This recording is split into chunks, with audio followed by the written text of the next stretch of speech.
Lui a recruté des jeunes et les a incités à faire le djihad. Le prédicateur Jean-Louis Denis avait d'ailleurs écopé en janvier d'une peine de 10 ans chez nous. Mais en appel, la peine a finalement été divisée par 2. Pourquoi? Voici les explications de Lucie Dendoven. Condamné à 10 ans de prison ferme en janvier dernier, Jean-Louis Denis, dit le soumis, voit sa peine désormais rabotée de moitié en appel. Ses avocats sont satisfaits. La Cour d'appel a considéré que M. Jean-Louis Denis n'était pas le dirigeant d'une organisation terroriste. C'est ce que nous avions toujours plaidé.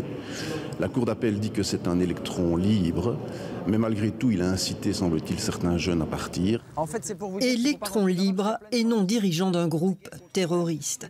Par contre, les preuves ne manquent pas qu'il incitait à la haine, notamment contre les juifs, et qu'il poussait les jeunes au djihad. Le voici, par exemple, prêchant dans la rue contre la démocratie. La démocratie est impure, l'islam est pur. On ne mélange pas les deux. C'est comme si je me faisais mes ablutions avec de l'urine. Ce qui est impur. Donc il est interdit d'aller voter, de rentrer dans les partis politiques. Vous comprenez les frères? Donc voilà, alhamdoulilah.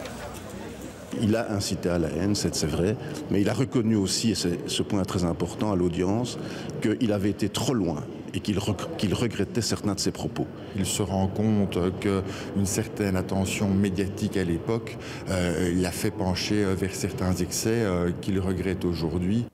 Jean-Louis Denis a déjà purgé 3 ans de prison et ses avocats comptent plaider sa sortie dans les prochaines semaines. Nous allons très prochainement demander la libération conditionnelle de Jean-Louis qui a purgé assez de prison dans des conditions épouvantables. Quant à Sana, sa femme, que l'on voit ici, présente ce matin au tribunal, elle a vu son acquittement confirmé.